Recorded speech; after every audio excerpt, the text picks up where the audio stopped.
I am a creative person. I like to laugh. Um, Primarily an introvert. Um, I think, being extroverted is a learned behavior for me. I think naturally I'm an introvert.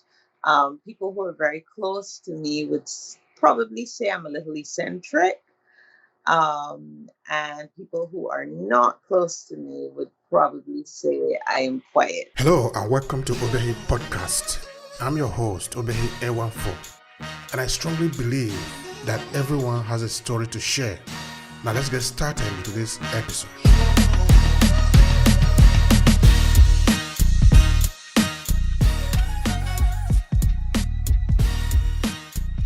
I tend to like to observe what's going on around me, and my writing then is the process of working out my observations and kind of trying to make sense of things that I see, hear, experience. I grew up in Barbados. Um, all of my young life, I would say before the age of about 20, I would have lived in Barbados all of my life. The things that I remember most, I mean, they're little memories that kind of um, come back to me. Some of my favorites.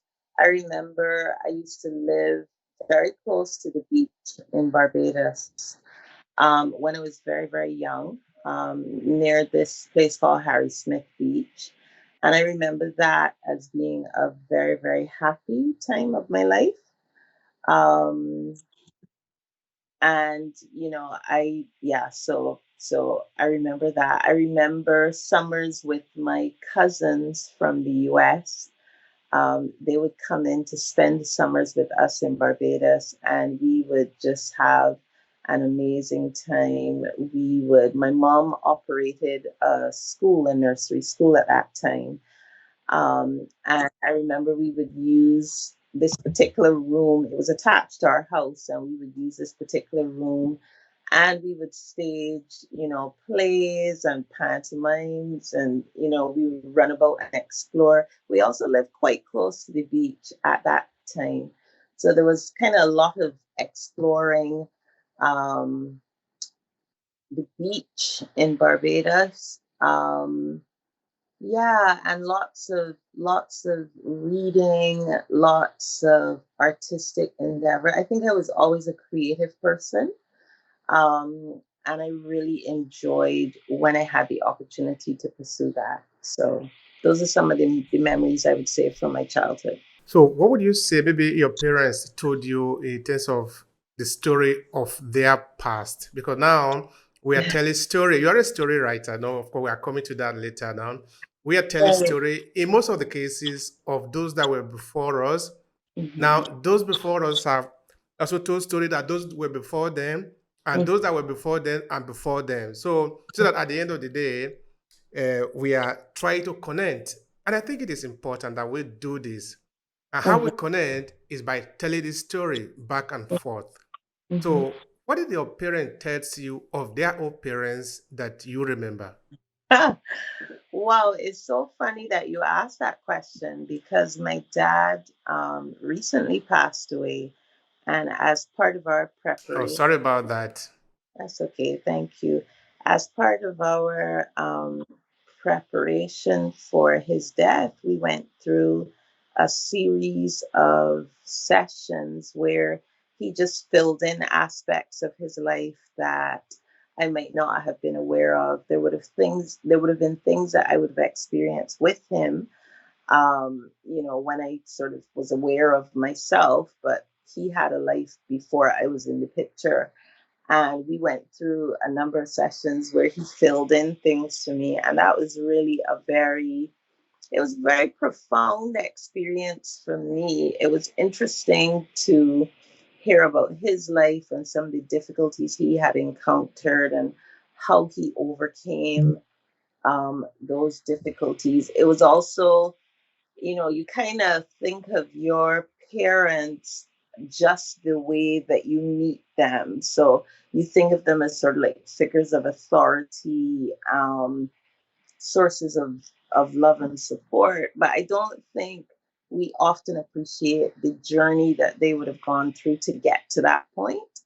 And I think that's one of the things that stood out most for me about these particular sessions. But I remember when I was younger, both parents would tell me things that would have happened um, when they were younger. One of the things that I remember about my dad was that, my assessment is he was just nonconformist from the get go.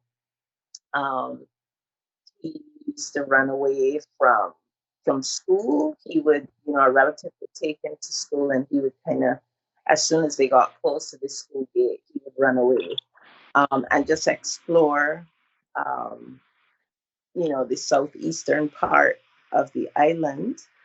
And he did that for a number of years until he settled down and was really interested in school. So I think one of the things that I got from him early is that, school, yes, is important, but I think education and learning was always much more than school. And it was often an independent process for him. And I think that's one of the things that I've gotten from him, the ability to sort of research, inquire, and not just depend on what I'm taught. He was very opinionated, and a lot of that he formed his own opinions from what he would have learned. So yeah, that's one of the things I'd say about my parents. That's lovely. Really That's very important. yeah. That's very important. You see, this podcast, in fact, the entire project that we are working on, is about African diaspora. It's about us, about our story, about where we are coming from. Yes. Having understand that as it is, you know on now that it is very important that we are intentionally talking about our history. Yes. Us, Yes. it is very, very important. Yeah, and I mean that is one of the things that I'm excited to be here. That's one of the reasons why I'm excited to be here. One of the things that I've found in writing my own stories, my fiction, it's almost as if I feel sometimes that I tap into some sort of memory of my ancestry, and it's really it's difficult to talk about, but I do feel as if, even as a Caribbean person, in a way, I'm always in exile because um, I am not closely connected or consciously connected to some aspects of my ancestries. I can't tell you where my people are from in Africa, where my ancestors are from. There's a bit of a disconnect there on the conscious plane, but I do feel that subconsciously, a lot of those traditions and a lot of that knowledge just traveled with me. So when I'm writing my stories, I do find that there are there's bits of information, or there are things that will come out in my stories that are not conscious, that I think relate to my ancestry and the story of my ancestors and where I'm from. And sometimes it's almost as if the stories are about making that link um, at a conscious level. So, if that makes sense, It makes a lot of sense.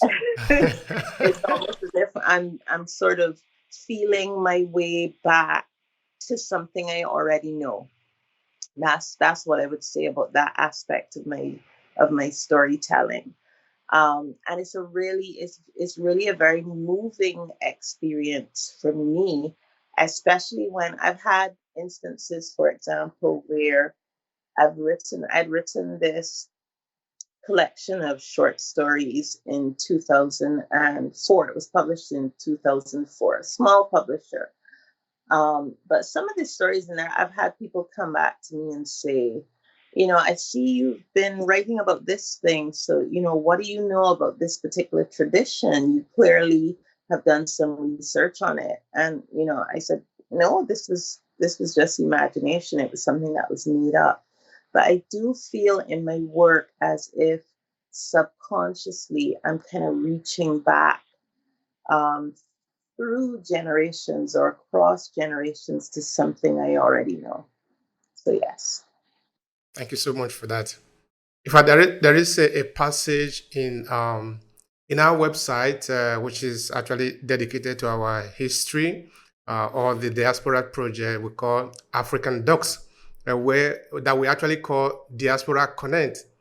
The intention that we have there is to look for a way to better connect because we are not as connected as we think we are. Yeah. And Yeah. that connection is actually our secret power because when we connect, when we really do connect, we can solve our problems. Yes. Yeah. Because it might Agree. appear as if as insurmountable, but we can actually solve the problem only when we connect and begin to see ourselves as one. You Yes. could just think back now to the work of Marcus Garvey at the time. The reason that was very powerful was because people managed to understand that they have a common objective. And any people anywhere in the world that manage to understand a common objective and work towards it, nothing can stop them. So that is why I think it is very important that we connect. We try to find out how to solve our problem because we can solve the problem only when we connect. Well, for me, I mean, one of the critical elements in um, realization at the national, community, international level is realization and knowledge at the level of self. And I think for a lot of us in the African diaspora, um, a lot of the damage that has been done to us is the that disconnection from knowledge of self and from knowledge of ancestry. And I think that is a critical aspect of healing, both at the individual level and at the community level. And then that, to me, is the springboard from which, we go ahead to continue to make our contributions to humanity as a people. So I think a lot of what we experience in the diaspora comes from that same sort of disconnection on the conscious level, and yet that knowledge at the subconscious level. And I think once we're able to make that link, um, that will help us, not only individually but as a community to continue to make our contributions to humanity. I think it's critically important that we know where we come from and who we are. And this is not about any one group of people being better than another. It is about understanding that we are all different. We're more alike than we're different, but it's about celebrating our differences and recognizing that those differences help us all to contribute to the solutions that we need on a global scale. But it starts with knowing self and knowing history. And I think that's critically important for a lot of us in the diaspora. Thank you so much for that. That is absolutely important. It's a journey that we have to undergo. We have to undergo that journey. Yeah. All right. Now let's look at the use of literature, the use of writing to be able to get there. And so let's go back to the beginning again. So how did you started to write? Tell me about that. I'm interested. Oh, wow. My writing has been a part of my life since I can remember myself. Um, my parents up to recently had a number of books and papers with poems and hymns and little stories that I would have written as a very young girl. So I think very soon after learning to write, I had the impulse to write stories. And I remember when I was growing up, for me, writing a novel was writing from the front to the back of an exercise book. Once I could fill an exercise book cover to cover, I had written a novel. And that was always with me. And I think it was with me to the extent that I kind of took it for granted, you know. I didn't really recognize how much storytelling is a part of our tradition in the Caribbean, and how much of the oral tradition we have, from Africa, and how that comes out in aspects of our culture. And I was always very much fascinated by language and by stories, and how we use stories to teach, and the capacity for a story to be a safe space from which to explore particular problems that might have been difficult to talk about otherwise. So I was always writing stories. Like I said, I took it for granted. And I remember being at university um, and studying law at the time, and I joined the Creative Writers Association at Cave Hill. And it was just like that opened a new world for me. I was, in the company of people who took their writing very seriously, who introduced me to other writers from the Caribbean and, from the wider world, from the global community. And that just changed my approach to my writing. I think it was then that I began to realize that, it was more than a hobby for me. It was and remains a calling. A vocation is something that I will just always do. It's a compulsion. And I think it was around that time that I had started to develop the intention to publish internationally. I didn't really have that before. I just wrote, but it wasn't sort of targeted. There wasn't that purpose to take my writing to the world. Um, so, yeah, I really do think that literature and stories are so important. um, I think storytelling is deceptively simple for a lot of people. I mean, the way we learn language is really through stories. If you think about nursery rhymes, or the way that we sing the alphabet, or we sort of put a little bit of a background to things um, in order to learn and to understand. So I think people have underestimated the power of storytelling in you know in some parts of the world for a very long time. But that is, I'm very proud that that's a part of my tradition and my history here in the Caribbean. But I also had to grow into recognizing the importance of what I do, and the ability that stories have to solve global problems. I mean, recently I would have completed my PhD um, in writing, and my thesis was on the poetics of representations of violence against women in Caribbean literature. And one of the things that I looked at was how the way we write about things, even in fiction, how we write about issues, um, contributes to, you know, the attitude and the approach that we have to certain social problems. And therefore, whether it might not be possible to consider our ability to solve or to change some issues um, by changing how we write about them. And for me, specifically, that was in the area of violence against women, gender-based violence, and how we represent violence in fiction in the Caribbean. Mm. Thank you so much for that. I think I will have time to ask you something more about that later on. So apart from this angle that you took because of your PhD, what do you often write about? Because now I understand that you did a lot of writing, which you didn't publish because you didn't angle it like that until you find out that it was important for you to add your voice to the international community of writers to, because you do have a story to tell, like you will see here. We strongly believe that everyone has a story to tell.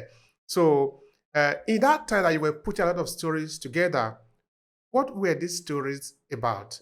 Let me Yeah. understand that.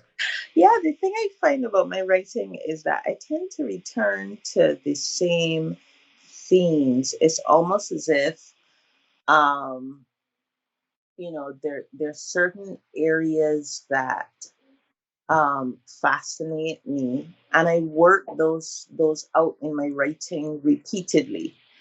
So I'm very much interested in the plight of women in society, both nationally, regionally, and internationally. Um, Issues of identity, what it means to be a woman, what it means to be a woman of color, a Black woman, what it means to be a Black woman of color from the Caribbean, um, within the global community. So that definitely is one of the themes that I find recurring in my writing. I'm also fascinated by lunacy or madness, what we would call madness in the Caribbean. I think that, that's something that my perspective is on some sort of trauma in my observations. And I've often found a type of wisdom in that. Um, so that's something else that I find that I refer to a lot. Issues of color, class, race, um, national identity. Those are some of the things that I find my work explores repeatedly. There are a lot of things that you said there that really need kind of expansion. So I will ask you for that. Because, yes, looking at the African diaspora, because this is the area that we're actually concentrating in what we do, I sort of find that question of identity to be highly important among many people, irrespective of who you are asking. Whether, for example, where this project actually started was in 2013 when I took up a research about the presence of Africans in northern Italy. What I was trying to do was to find out these people that are here that I came to meet here. Some of them have been here for 40 years before I came. Some of them, of course, will continue to be here. So, of course, the children that are born here, not many of them will return to Africa. This we already understand, no? So, at a point, it becomes very important that we document down our history for them. It is important that when they look back, they know the passes of their parent. This is what my parent, it's just like what you were saying before. Your parent told you their stories, no? This help you to understand who you are, because without your parent, you cannot be here. We are not here by magic. We are here through a very street and straightforward process. That process is because somebody have been here before. That is why we are here. So we must know that person that have been here before, what did he do? So in this sense, we were trying to understand the story of these first Africans in northern Italy. And of course, we find out a lot of interesting things, which actually led to this podcast where we say, okay, let's open up the argument. Let's talk about it. Who are we? What is common among us? What can we leverage? What do we need to correct? What is our power? It is important. So in that area also, the question of identity is very important, particularly maybe, for example, from those that were born here, who sometimes they appear that they are European, sometimes it appears that they are African. Who are we in that sense? So it's a question that come up always again and again and again.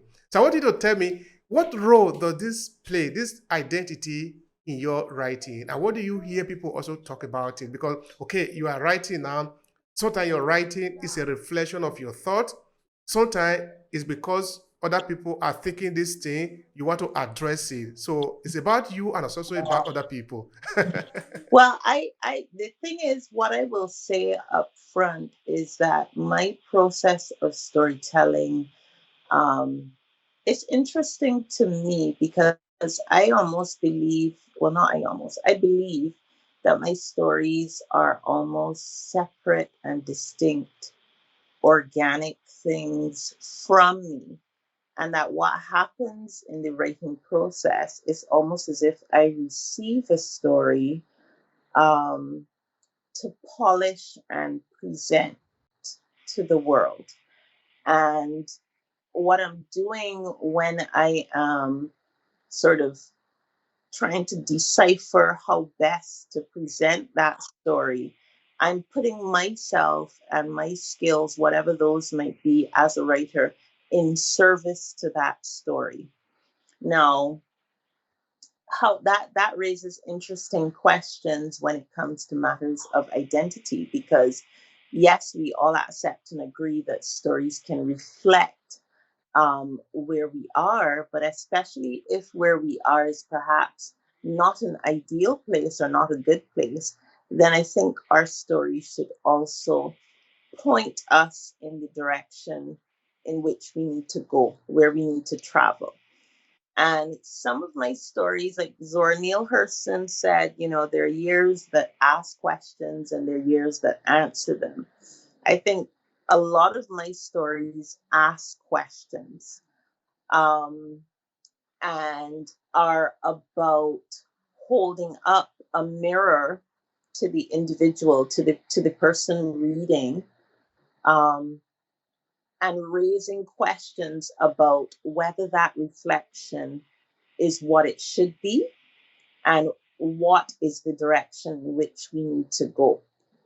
Now, I say all that to say I do not sit down in my writing process and say, I want to write a story about um, how Black women of color from the Caribbean should view themselves. It's not, my process is not like that. It is more about making an observation about certain aspects of existence as a Black woman in the Caribbean, and my my desire to reflect those stories in a way that asks us whether that should be the reflection and if we're satisfied with that and where we should be going. So um, having identified that is my process when it comes to matters of identity, I will never forget, I went to do my master's in writing in the UK. Excellent, excellent program, had a wonderful time. I was the only person of color in my class. I was also the only person from the Caribbean, and I had some really interesting experiences. I remember we were doing a short story module, and what we had to do every week in workshop is that we would have one particular student from the class bring a story from another writer to share with the class, and then also share a story of their own for critique that I'd written, that the student had written. Um, and, being the only person of color and the only woman from the Caribbean in that class, was an interesting experience in terms of identity, because I started off feeling I had to represent the Caribbean woman of color in this class. And it was very much so when I had to choose stories to bring to class, it had to be a Caribbean story. It was almost like I felt like, this is who I am, this is where I'm coming from, and you all need to understand and appreciate that. So, that was interesting for a while. And then when it came time for me to actually submit my story for critique, I did a story based on a rum shop, which is a feature of the cultural landscape in Barbados. These shops, it's almost like it's something like an English pub, but it's very much our version of that. Um, so, it's very much considered an aspect of Barbadian cultural life. And I based this story in the rum shop. I put in things about what we call kadooment, which is a kind of carnival. Um, and it was very much like I felt I had to represent this perspective. And I remember going into this class and reading this story. And when the tutor asked for comment and critique from other students, this one student, female student, white student, said to me, well, I couldn't understand. I couldn't make head or tail of it. So, you need to have a glossary or something because I didn't know what you were talking about. Um, and that was a very profound experience for me. And I still consider it a milestone on my writing journey, both in terms of my identity as a writer and also as a woman of color from the Caribbean, just as a person. And I was stunned because she essentially was saying that she wasn't able to finish this story because she couldn't understand some of the cultural references. And I said to her, I grew up on Enid Blyton's stories.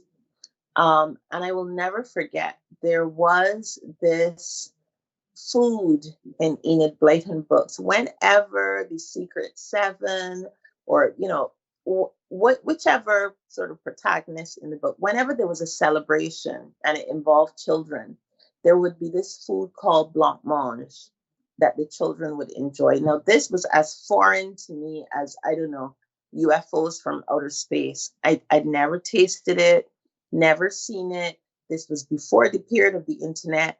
I didn't know what they were talking about, right?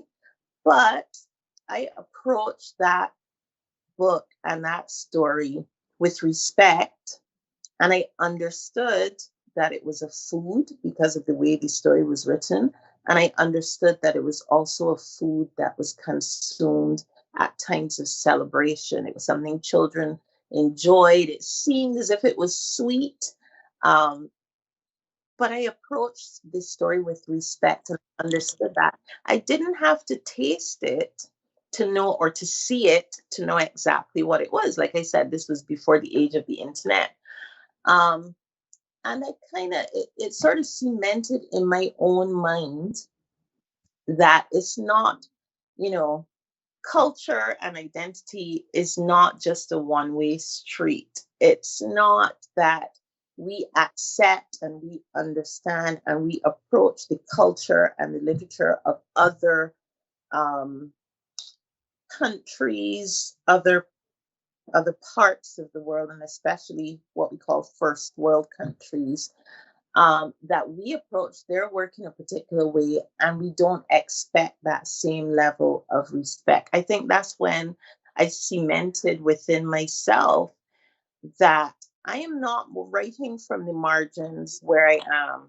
There's no writing from the margins for me, because accepting any designation of my work as coming from the margin means that I accept that a particular perspective is central to the literature of the world, and I don't accept that.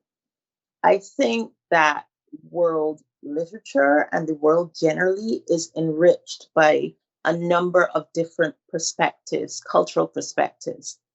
And in the same way that I was reading Enid Blyton as a child and approaching it with that respect and that desire to understand, and to see common problems, because I mean a lot of the issues in my work are not issues that are unique to my part of the world, but I'm viewing them from a particular perspective based on where I'm writing from and what my experience has been to date.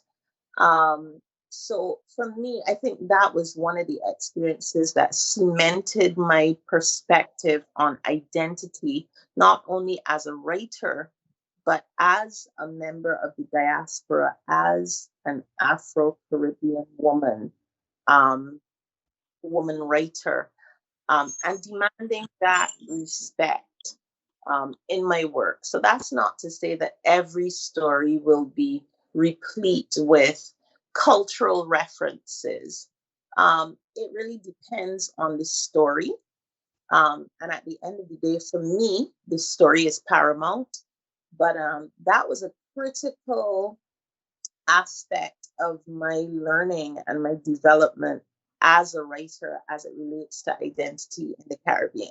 I know I can go on a bit, but I thought I'd share that with you. I thought I wanted to share that experience with you because I think it was so critical. You know, that was one of the milestones in my development as a writer when I really started to grapple with the issue of identity and what it means to be me, and to be me as a writer and to be me writing from this space and sharing my work with the global community. Thank you so much for that. I appreciate it. It is vital, absolutely vital. All right. Now, when you have all this different information with you at your disposal, and now you are going to write a story, you are basically going to create a narration because the narration now is a combination of different story. Mhm. Um, how do you choose what to include and what to remove from it? That's a really good question.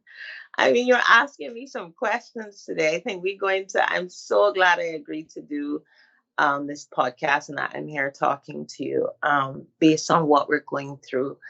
So how do I decide what to leave in and what to leave out? So as I mentioned, for me, I'm in service to this story, and that means that at a certain point, all I'm loyal to is that story. It took me a while to get there as well.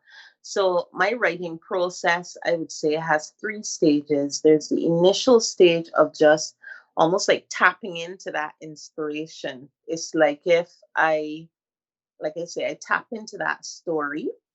Um, and at that point, I'm just trying to write it down. I'm just trying to get the details of it down. Um, and that does include a little bit of sentimentality there because I'm listening to the characters in my head. I'm trying to faithfully reproduce what I'm seeing in my mind. Then the second stage for me is the crafting stage. So that's when I'm really trying to ask the questions: what is this story about? Is this character telling me the truth? Do I need to interrogate this a little more and find out what's the story behind the story, as it were. The third stage for me is the editing stage. And at that point, I'm totally separated from any idea of sentimentality, even though that's hard sometimes, depending on the story. But I separate myself from that story and from the attachment to characters, places, ideas, sentences, paragraphs, chapters. At the editing stage, it is just about what serves this story. And I can be pretty ruthless with that at that point because the story is paramount. And I'll give you an example. I mean, I had somebody come to me recently and say, in this novel that you've written, I'm so glad that the novel has been so well received and it's been successful. But did you have to write about Barbados from that perspective? Did you have to sort of tell that story of the underbelly? Couldn't you, if it's gonna do well, couldn't it be like a story about all the good aspects of it? And my response to her was no, because that wasn't the truth of this story. So I wasn't going to leave out the aspects that might appear to be painting Barbados in a quote unquote negative light, because they were necessary for the story that I was telling. And so those parts had to stay in. Um, and so for me, and again, that's now an issue of national identity, because for so long our economy, we're a small island state, and we depend on tourism. Tourism is one of the pillars of our economy. And that means that there is a certain aspect of giving good face that we grow up with and we take for granted. So there's this feeling of presenting the best that we have to offer to tourists, and that's a reality. I remember there used to be this ad that would show on the TV and on the radio all the time. Tourism is our business. Let's play our part. This slogan was everywhere. Um, and I think one of the things that it didn't acknowledge is that when you're playing a part, in one sense, you're contributing, but in another sense, you're not being true to who you are. You're playing a part, you're presenting an illusion, or you're being part of an illusion, or part of the idea that we are more or all one thing and not others, which simply isn't true. Barbados is a place and a country like any other place. We have our very beautiful aspects. We also have our issues. So for me, that was one of the things we kind of want to show the pink powdery sand beaches. We want to show the crystal clear water and the sunshine, and we want people who come here on holiday to think sometimes that we are about a hammock under a coconut tree with a frothy cocktail and a life of leisure. um, and for some of us, that may be true, but for a lot of us, it isn't. And the truth of this story was talking about some of those people for whom Barbados is not the postcard. And therefore, those aspects had to stay in. So, for me, I tend to edit in that way. It's really about what is true for the story that I'm telling, and what will serve that story. And that's how I decide what stays in and what goes out. The truth sayers sometimes they are often punished for say their truth. No, Yeah. that I like what you said before. It's like a message came to you or usually come to you, and you are going there to tell the story, uh, craft it and present it. In that sense, it appeared that the writer is a messenger, is there to pass a message to the people. If that is the case, let's take them for who they are without over expecting that they are going to do it in your own way.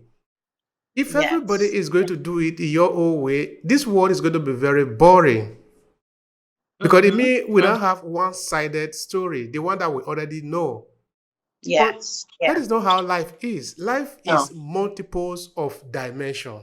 Yes. Because my O is different from your O, which is different from his O and from her O. That Yeah. is why we have something interesting to talk about all the time. Yes. Yes. That And is important. yeah, it really is important. And I think we do ourselves, not only ourselves, we do ourselves a disservice, but we also do other people a disservice when we try to make it appear as if there's only one story, only one perspective, only one aspect of anything. There is always a plethora of stories and of perspectives, and I think we really gain understanding of each other, and we really start to appreciate who we are as a global community when we accept um, those alternative perspectives or those other perspectives, and we approach them with respect. We need to be able to understand that there are different dimensions to everything, almost everything. Well, everything in reality. There are different dimensions. Something happened, and there are five people viewing an accident on the road, and they can tell you five different perspectives on one incident. There's a country, and we have several different people living here or visiting here, and they have different perspectives to tell. They have different stories about where we are. It's the same place, different perspectives. And I think that's how it is in the global community. And we need to understand and appreciate that. So we need to not do ourselves a disservice by valuing one perspective, one approach more than any other. Now, when you create your story, um, you are connecting. You are trying to connect to the people. You are giving them a means of connection. Let's have something at the center of it so that everybody is connected to it. This is why the story always work. Now, whether you are talking of people, our ancient ancestors who had to sit around the fire and tell story, it's because there is something that connect the people. That is why it is done even in the advanced stages today in marketing. Talk of the biggest storyteller in the world today, particularly within the area of marketing. It's the same thing. Something that everybody can identify with. Yes, And the yeah. secret of this is emotion because we are sort of tickling with the emotion of the people. So Mm-hmm, that we make them cry, so that we make them laugh. But that is why it works. That is why it is important. So mm-hmm, the question really is, how do you use emotion in your storytelling? Let me mm. understand that. So for me, one of the things that is important is to draw my reader into this story. The reader must either be able to see themselves in situations with those characters, or they must be able to empathize with the characters, really feel the conflicts that the characters go through, and the dilemmas that they face. And I use a number of different techniques um, to accomplish that. Like I said, there are a number of themes and topics that are universal. Everybody feels love, um, wherever you are, wherever you come from. There is that experience of love in one form or another as part of life. And therefore, one of the key ways to help to draw people into stories is to just by writing about things that common themes and topics or issues, things that people will understand just because they've experienced it. And I think that's when the craft comes in, because you could write something um, about love and not really move anybody depending on how you write about it. So for me, for example, in how the one armed sister sweeps her house, there are a number of different things, that a number of techniques, but I'll give you one. For example, um, one more than one chapter in the novel is written from different perspectives, and in one chapter I use the second person you in writing this chapter. And that technique means that it's simultaneously Lala talking from a like a disassociative state, disembodied. So the trauma that she has gone through has almost caused a fracturing of self. And it is as if she is talking about some of the what she has gone through from another part, from outside of herself. So that's one thing that happens by using that technique. But what also happens is that the text then directly addresses the reader. So by saying you are walking down the road and you come across this and this is how you feel, it is a direct address to the reader, an invitation, an invocation for the reader to place him or herself within what that character is experiencing in that chapter.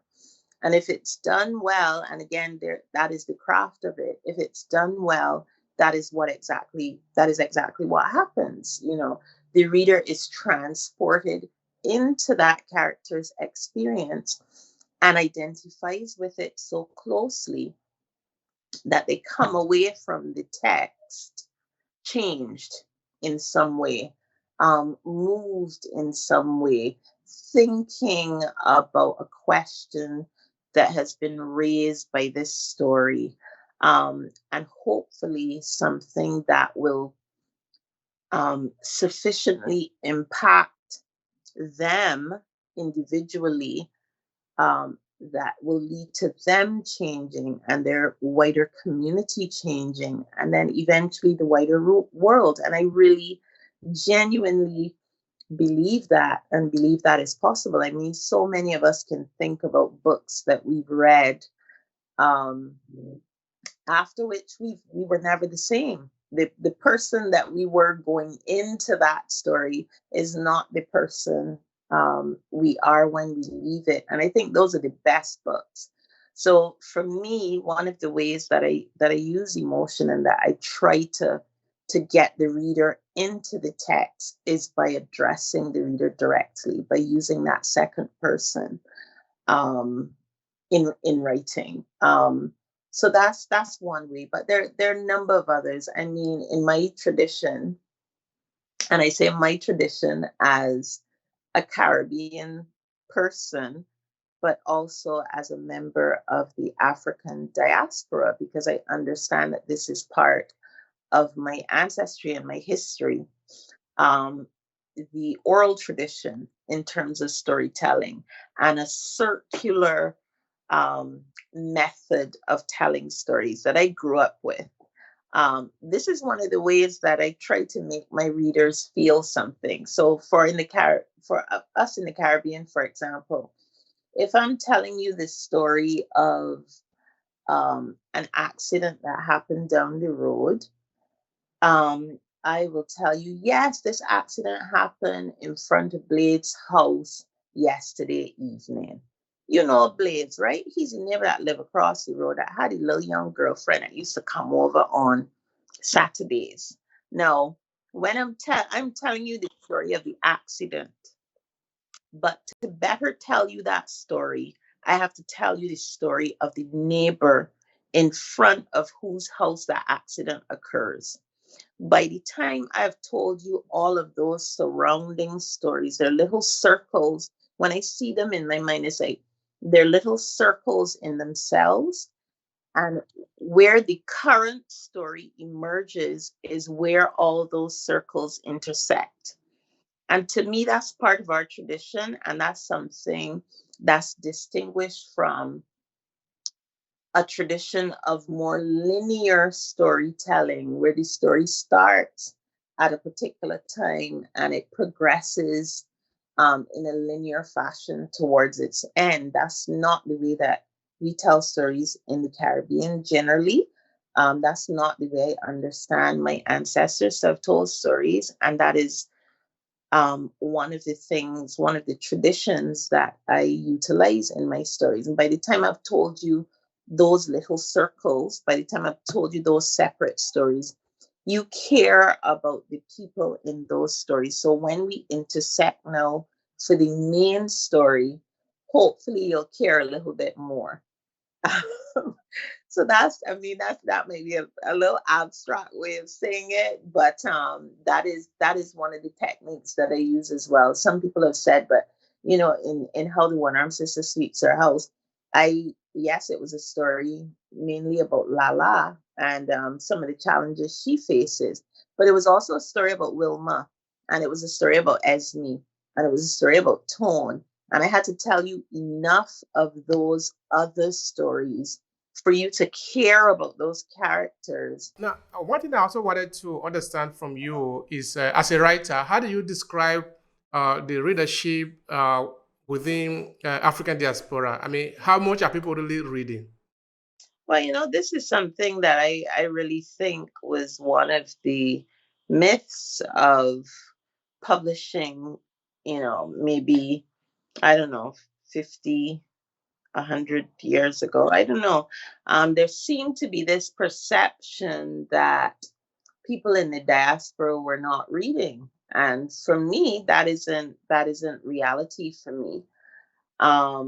Like I said, I do accept that we have an oral tradition when it comes to storytelling, where our stories have tended to be beyond the scribal. They've been beyond the level of text. And, we are voracious readers and storytellers. I'm not sure if that was something that was appreciated in the global community and the global publishing industry 100 years ago. But certainly, I think that's something that's being recognized now. For me, what has been interesting has been trying to marry that oral tradition with the kind of scribal, the sort of writing down a story. Um, and for me, I have elements in my book where I try to elevate the text to that level, because I actually think the oral tradition is more advanced than just writing the story down.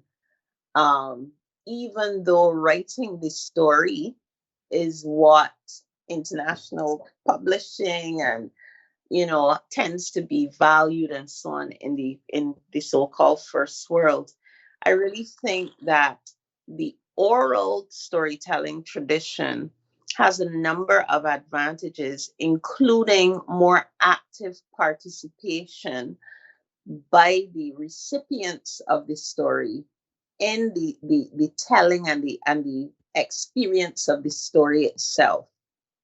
Um, so one of the things that I did, for example, in How the One Armed Sister Sweeps Her House, is I have a main character, Lala. That's how we would say it if we read it. But really, if you read this story, her name cannot be said. It can only be sung. Um, and that, I think, that challenges maybe certain, I don't want to say Western traditions, because I do feel that early Western traditions had oral storytelling and understood oral storytelling as well. Um, the oral tradition in storytelling. But for me, this is one of the ways that I kind of start to reach back to that knowledge, because that was a mind trip for me. And I don't know how readers see it, but maybe when you try to read the text aloud, then you have to kind of stop and say, well, how do you really say this woman's name in truth? Like, how is it possible? I am fascinated by the idea of being able to speak with a drum. And this is almost like a derivation of that, or some sort of association, because when you start to read this story, once you read it and you hear that a big part of this story is Lala's husband trying to sing her name to her in the right way, so it's almost as if we kind of reaching back to understand that there's an elevated way of communication that our ancestors know about. So how you could read this name and you would read it as Lala, but the real name has to be sung in order to be authentic. So um yeah, for me, that is I can't even remember how we got around to talking about that, but that is definitely one of the advantages that I think our tradition has on a tradition of just writing down the stories and depending on the text. There's a performative aspect of our storytelling that I think is magic, and that's how I try to incorporate it. One of the ways in my book. Thank you so much for that. It's good that more people should keep reading so at least they understand the importance of the message that is being left here for them. Thank you so much for that. I appreciate that. All right. Towards the beginning of the conversation, you did make mention of the thesis that you write in your PhD. I don't know if you want to say something more about that, particularly as it relates to women. Yeah. Anything you want to say about that? Well, for me, one of the things that I found or that I observed and seemed to be backed up by the research is that a lot of our approaches and attitudes to gender-based violence and specifically violence against women, domestic violence against women, is based on a patriarchal view of the world, and a patriarchal structuring of society, um, and values, community values. Um, and I wondered whether it was possible, like I said, to write about um, gender-based violence and specifically domestic violence against women, to write about it in a way that not only reflected the reality of what is happening in the Caribbean, but also represented violence in a way that was not reduced to the level of spectacle, and also encouraged some of those questions, um, and reflections that I hoped would lead to change. And so that is one of the things that I consciously sought to do in this book, in my creative work, but also that formed a big part of my research. And one of the things that came out was, this sort of patriarchal positioning and performance of gender contributed greatly to the scourge of domestic violence, especially in the Caribbean, and also um, that our silence around it seemed to assist in its perpetuation. Um, and you will see, in How the One Armed Sister Sweeps Her House, for example, Wilma herself is a victim of a type of violence and exploitation that doesn't allow her to be able to have a certain type of conversation with her daughter Esme and then with her granddaughter Lala. And we see that cycle of violence um, continue through the generations. And part of it, I think, is because of that silence. So, in a lot of ways, my academic research sort of informed and enriched each other in that process of working on my thesis. And it really was an eye-opening process for me. Very, very much something that I'm passionate about, and intend to pursue further as it relates to the plight of women, not only in the Caribbean, but globally. Now, always within the area of domestic violence, what do you think writing or literature could do to sort of address it, to better address it, so there can be an end to it, or at least reduce it to the bare minimum? Well, again, I think that good literature in this regard, Kamal Brathwaite, one of the outstanding poets from Barbados. He was also an academic and a researcher, and he wrote in this article quite a long time ago now. I think it was in the 1960s, and at that time he was doing an analysis of some of the novels in the Caribbean. And he was looking at these novels and assessing them in terms of how they presented nationhood, and Caribbean nationhood. Because at that point in time, a lot of the islands in the Caribbean were gaining independence, and there was a whole movement towards defining a national identity. and for some people, a regional identity. And he was looking at the novels in the region, published in the region around that time, and he had this three-pronged categorization of those novels. And he talked about novels that simply reflected the reality of, nationhood or life in the Caribbean at that particular point in time.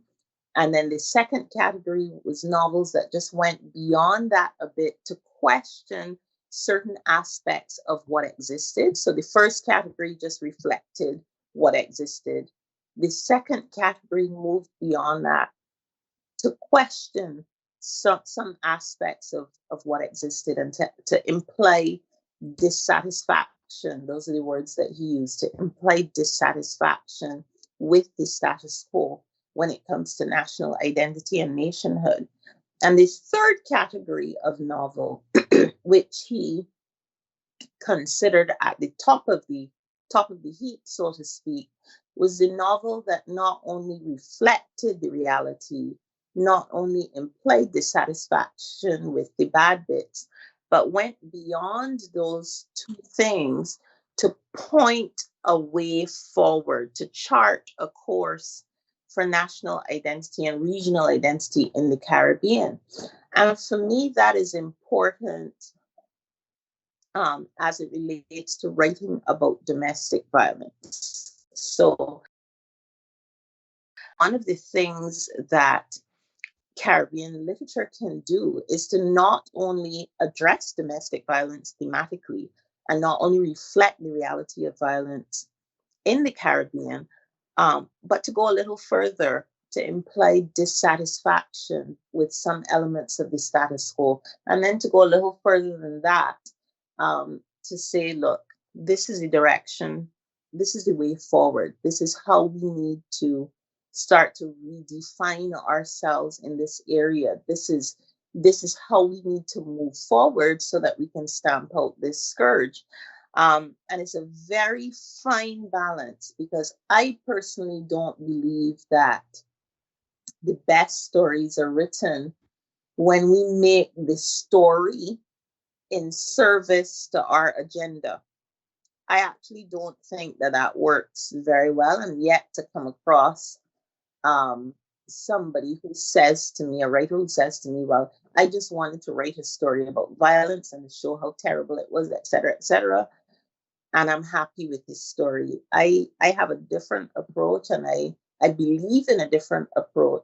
But certainly, I think once we receive those stories to tell, we have a responsibility in terms of how we tell the story. So I'm really excited about some of the recent fiction coming out of the Caribbean as it relates to domestic violence, and how some of our writers are beginning to approach representing violence in their work. I can think about Lisa Allen Agostini, for example, from Trinidad.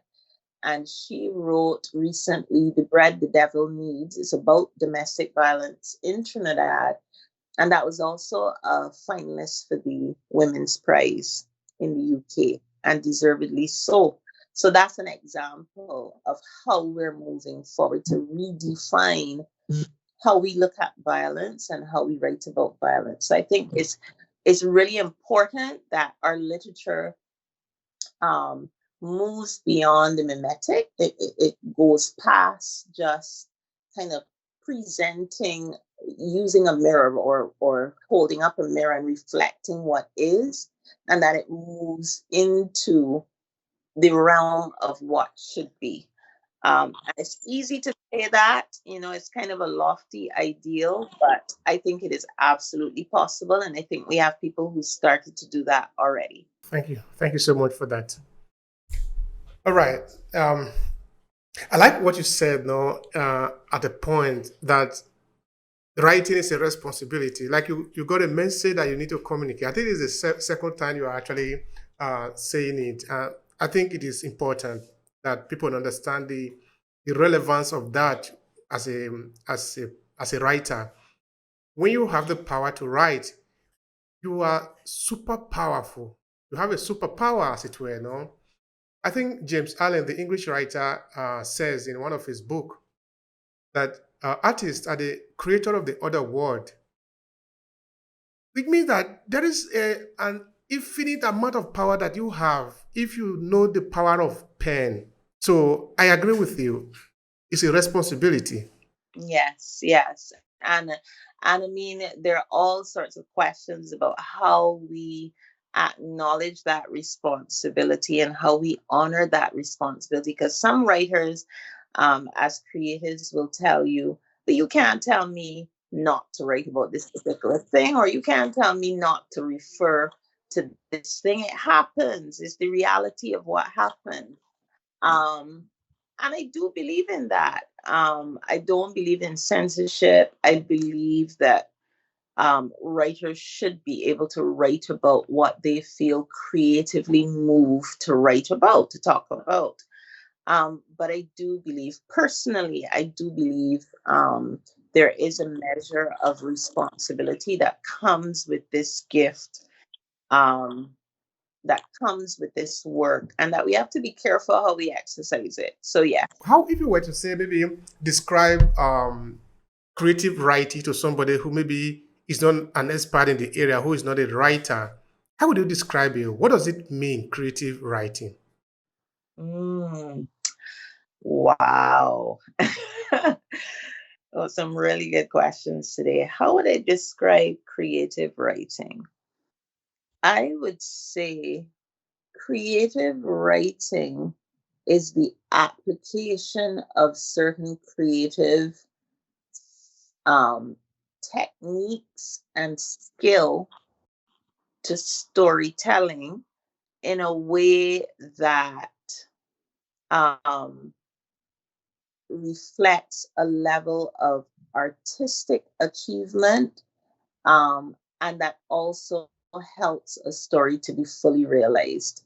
I mean, you could write a story, for example, about something that about yesterday. Sometimes we, at primary school and so on, even secondary school, we may ask a student to write a story about what happened my day on Saturday.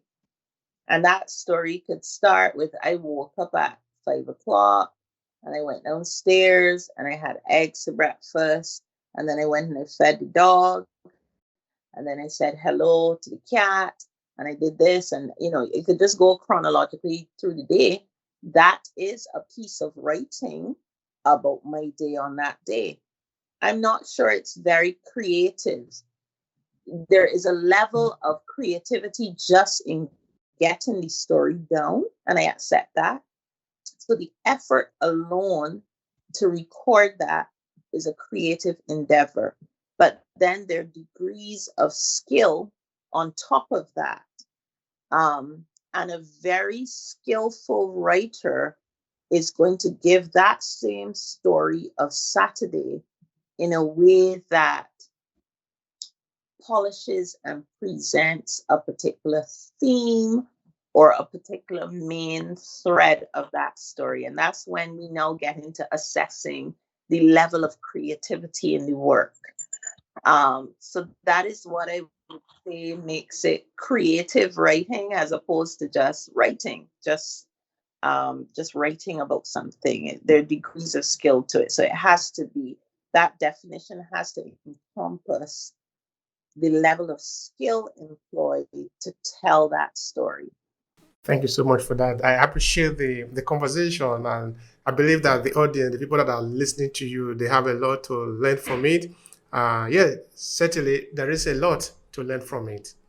Thank you for Thank that. you. Thank you so much. All right, now for the people that are listening to you and maybe they want to connect with you better, how can they do that? I want you to use this few seconds to promote yourself and what you do and how people can reach out to Well, you. I'm not great at self promotion, but I do welcome the opportunity and the privilege, really, to interact with people on social media. So I'm on Instagram. My handle is at Cherie Jones Writes, just the at sign Cherie Jones Writes, and that's Cherie, one R. Jones Writes. Cherie Jones Writes. I'm also on Facebook. The handle is the same, at Cherie Jones Writes. And I think I'm pretty good at responding to messages via social media and saying hello to people. I mean, I really do consider what I do to be a privilege. It's always a pleasure to hear from people who are interested in my writing or who are writers themselves and just kind of maybe need to hear um, a little bit about my journey or want to talk a little bit about the book or tell me what they got from it. That's always, I love going to book club meetings for that reason. So, yeah, that's how people can reach out to me. All right. Now, to conclude the conversation today, what would you like to say as a final thought in line with what we have discussed? Or maybe something different you want to put out there to conclude the conversation? Please go ahead and do that. Well, I think for me, I have a special place in my heart for aspiring authors. And why I put it that way, I mean, if you're a writer, you're a writer from birth, you're a writer whether published or not, whether people recognize your work as being good, bad, or indifferent. If you identify as a writer and you write, you're a writer. But there are people who are on that path towards publication, being a published author, um, and who might struggle at some points in that process, in that journey. And I have a special place in my heart for people like that because I am one of those. When I sort of crystallize in my mind that I had this intention and this ambition to publish internationally, I was 20 something years old. And I'm not going to give away my age too much, but let's just say it took me over 20 years to get to the point of actually publishing internationally in a way that was well received. And I just want to tell those people who, like me, might have been writing after work, in between jobs, using holidays to write and to learn more about writing, and kind of seeing one after the other overnight publishing success, come over the news. I will never forget, there's this particular famous author who managed to get a book deal when her manuscript wasn't even fully completed. It was a huge book deal. It was her first book. She was very young, and she did really well. And that was in the reality of my story. And I just want to just send a word of encouragement to those writers who, like me, have been working in the background at 3 o'clock in the morning, at lunchtimes in the supermarket car park, wolfing down a sandwich on the top level of the double-decker bus, writing in the notes feature app on your phone, writing on napkins in the cafe, and then trying to put those stories together around real life. I just want to tell those people your journey is your own, and it is just as valid and just as important and just as meaningful as anybody else's.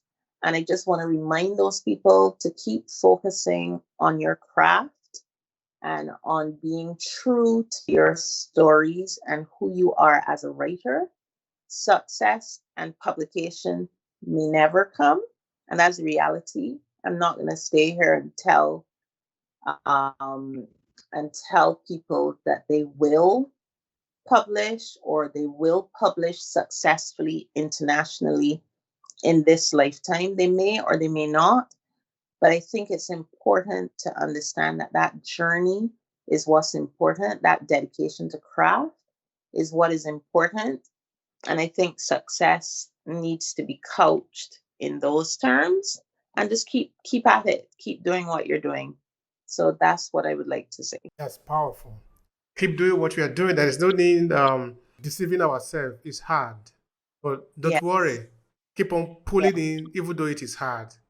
That is Keep putting it. in the work. Keep putting in the work, because we live in a society that right now, especially, equate success with recognition and fame and a lot of money.